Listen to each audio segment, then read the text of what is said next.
We request our Telugu sir give to a speech about Sankranti festival for us.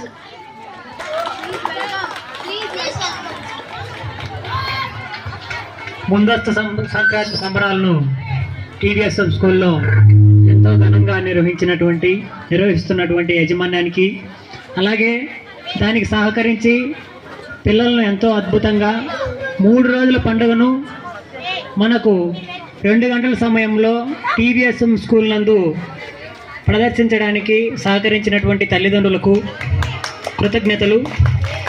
అలాగే ఈ 3 రోజుల పండుగ అనేది పల్లెలలో ఇంత హడావిడి ఉండదో కానీ ఈ టీవీఎస్ఎం స్కూల్లో 3 రోజుల పండుగను 2 గంటల్లోనే ప్రదర్శించి, అలాగే ఎక్కడ దగ్గర ఉన్నటువంటి ఊళ్ళో అయితే ఒక సైడ్ ఉంటాయి, ఒక రోజులోనే 2 రోజుల్లోనే వాళ్ళ ముఖాలు చూడాలి. కానీ మనం వివిధ ప్రాంతాల నుంచి వచ్చి ఈ స్కూల్లో ఇంత ఘనంగా చేయడానికి సహకరించి చేయటము అనేటువంటిది చాలా అద్భుతంగా ఉంది. అలాగే ఈ సంక్రాంతి అనేటువంటిది తెలుగువారి పండుగ, మన గొప్ప పండుగ సంక్రాంతి. అలాగే మనతో పాటు మన పొరుగు రాష్ట్రమైనటువంటి తమిళనాడులో కూడా ఈ పండుగను గొప్పగా చేసుకుంటారు 3 రోజుల పాటు. అలాగే ఉత్తర భారతదేశంలో ఒక మకర సంక్రాంతి మాత్రమే చేసుకుంటారు.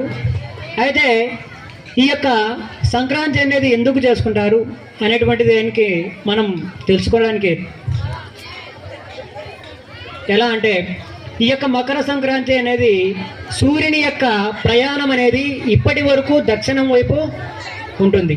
ఈ దక్షిణ భాగం నుంచి ఉత్తరంనకు ఆయనం అంటే ప్రయాణం. ఈ ప్రయాణం చేసేటప్పుడు గొప్ప అంటే దక్షిణాయనం అనేది దేవతలకు నిద్ర సమయం, ఉత్తరాయణం అనేది దేవతలు మేలుకొని స్వర్గంలో సంచరించేటువంటి గొప్ప సమయం, అద్భుతమైనటువంటి సమయం. అందుకే దీనికి పెద్దల పండుగ అని దక్షిణాయనం పూర్తి తర్వాత చేస్తాం. దాన్ని తర్వాత ఉత్తరాయణ తర్వాత పుణ్యకాలంలో ఈ యొక్క దేవతలను సంచరించేటువంటి కాలంగా మనము చెప్పుకోవడం జరుగుతుంది. అలాగే మొట్టమొదటిగా తెలుసుకోవాల్సినటువంటిది భోగి. ఈ భోగి పండుగ మనలో ఉన్నటువంటి అజ్ఞానాన్ని, అలాగే మన ఇంట్లో ఉన్నటువంటి పాత వస్తువులను కాల్చివేసినట్లు మన అజ్ఞానాన్ని కాల్చివేయడం అనేది భోగి మంటతో స్టార్ట్ అవుతుంది. తర్వాత సాయంత్రం పూట పిల్లలకి ఈ భోగి పళ్ళు, సూర్యునికి ఇష్టమైనటువంటి ఈ భోగి పళ్ళు పిల్లలకు ఆ దిష్టి తీసే టైపులో తల మీద వేయడం జరుగుతుంది. కాబట్టి వాళ్ళలో ఉన్నటువంటి అజ్ఞానాన్ని తొలగించి వాళ్ళ దృష్టిని తీసినట్లు, పక్కకు వాళ్ళ దరిద్రాన్ని అంతా తీసేసినట్లుగా పెద్దలు ఆశీర్వాదం తీయడం జరుగుతుంది. అలాగే వచ్చినటువంటి ముత్తైదువులకు పట్టు వస్త్రాలు, అలాగే తాంబూలము ఇలాంటి ఇచ్చి పంపేయడము మన సాంప్రదాయము. అలాగే మకర సంక్రాంతి అనేది పెద్దల పండుగ. అంటే చనిపోయినటువంటి ఈ పెద్దలు ఈరోజు మన ఇంటికి వచ్చి వాళ్ళు మనతో సంచరిస్తారు అని ఏం చేస్తామంటే మనం వాళ్ళకు తర్పణలను ఏర్పాటు చేసి వాళ్ళకు మనకు ఏమేమి వాళ్ళు ఇష్టమో ఆ ఇష్టాలను కనుక్కొని నెరవేర్చడం జరుగుతుంది.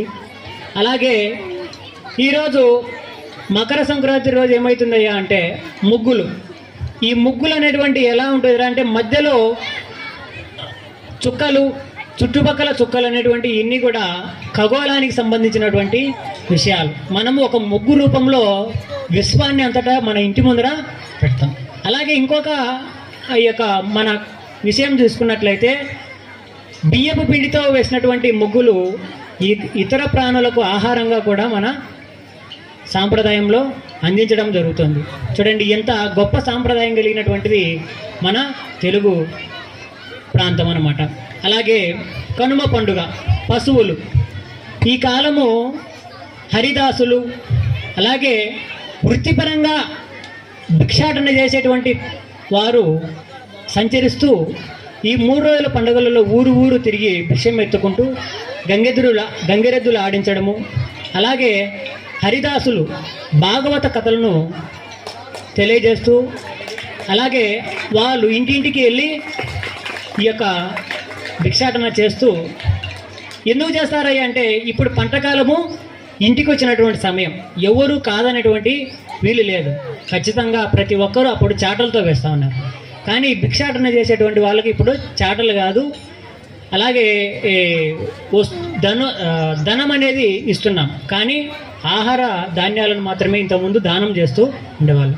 ఇది ఒక్కొక్క పండుగ ఒక్కొక్క అద్భుతమైనటువంటి ఆనందాన్ని మరియు ఉత్సాహాన్ని, అలాగే మనలో ఉన్నటువంటి అజ్ఞానాన్ని తొలగించి, ఇలాగే ఈ యొక్క పిల్లలు ఇప్పటి వరకు దేవతలకు నిద్రాసమయమైనప్పుడు ఈరోజు చూస్తూ ఉంటే పిల్లలకు స్వర్గంలో దేవతలు మన టీవీఎస్ఎం స్కూల్ దగ్గర నడిచినట్లుగా వాళ్ళు నిద్ర మేలుకొని అంత అద్భుతంగా ఒక్కొక్కరిని అలంకరించి తల్లిదండ్రులు వాళ్ళ పట్ల చూపిస్తున్నటువంటి ప్రేమకు నా కృతజ్ఞతలు. నాకు ఈ అవకాశం ఇచ్చినటువంటి యాజమాన్యానికి ధన్యవాదాలు.